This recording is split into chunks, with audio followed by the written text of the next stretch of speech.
రైతులు గ్రామస్తులు పెద్ద పులికి ఎలాంటి హాని తలపెట్టవద్దని ఫారెస్ట్ అధికారులు సూచించారు. జగిత్యాల జిల్లా కొడిమ్యాల అటవీశాఖ కార్యాలయంలో డీఎఫ్ఓ రవిప్రసాద్ పులికి సంబంధించిన సీసీటీవీ ఫుటేజ్ను విడుదల చేశారు. ఈ సందర్భంగా ఆయన మాట్లాడుతూ మండలంలో జేవన్ పెద్ద పులి సంచరిస్తున్నట్టు గుర్తించామన్నారు. ఈ పులి మహారాష్ట్ర బోర్డర్ జెన్నారం మీదుగా కొడిమ్యాల రేంజ్ పరిధిలోకి వచ్చిందని చెప్పారు. ప్రత్యేక బృందాల సాయంతో పెద్ద పులిని పట్టుకుని సురక్షిత ప్రాంతంలో వదిలేస్తామన్నారు. పొలాలకు వెళ్లే రైతులు చుట్టుపక్కల గ్రామస్తులు అప్రమత్తంగా ఉండాలని సూచించారు. అడవి రేంజ్ పరిధిలో గత కొద్ది రోజులుగా పెద్ద పులి సంచరిస్తుందని చెప్పి నేను తెలియజేస్తున్నాను. మన దగ్గరికి లాస్ట్ 4 days బ్యాక్ వచ్చింది.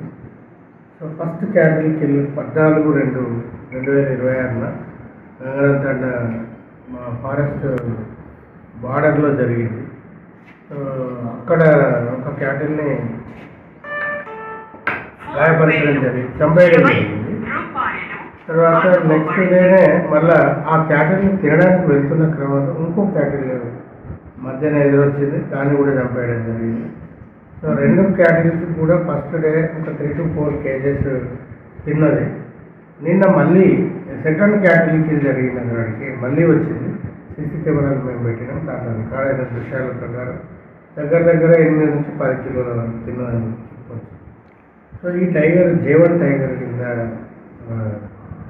గుర్తించడం జరిగింది. ఇది జన్నారా నుంచి వచ్చింది. యాక్చువల్లీ ఇది మహారాష్ట్ర బార్డర్ టైగర్. సో ఇది అంటే లాస్ట్ మన దగ్గర నుంచి అటు ఫైర్ చేస్తే ఇంజక్షన్ అనేది పోయి దానికి కూర్చుంటుంది. అప్పుడు మూర్చ పోయినప్పుడు కొన్ని గంటలు మనిషికి ఎట్లయితే ఇస్తారో 3-4 hours అది మూర్చలు ఉంటుంది. దాన్ని మళ్ళీ బోన్లకు షిఫ్ట్ చేసి బోన్ చుట్టూ సంచులు కట్టి దాన్ని ఎక్కడికి షిఫ్ట్ చేయాలి